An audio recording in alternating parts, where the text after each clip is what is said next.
The Soviet Union attaches great importance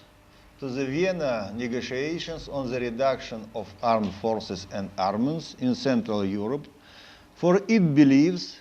that it's vital to supplement political detente by a military one. As you will recall, the Soviet Union and other socialist countries have always raised their voices in favor of the discussion of the problem of reduction in Europe, first of all in Central Europe.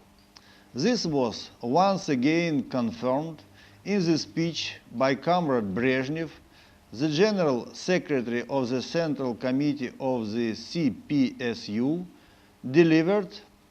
at the Congress of Peace Forces in Moscow, which contained constructive proposals whose implementation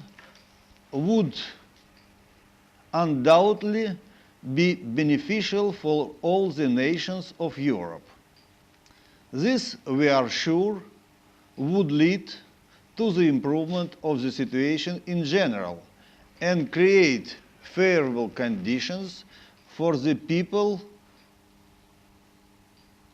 for the peaceful development for all the nations around the world.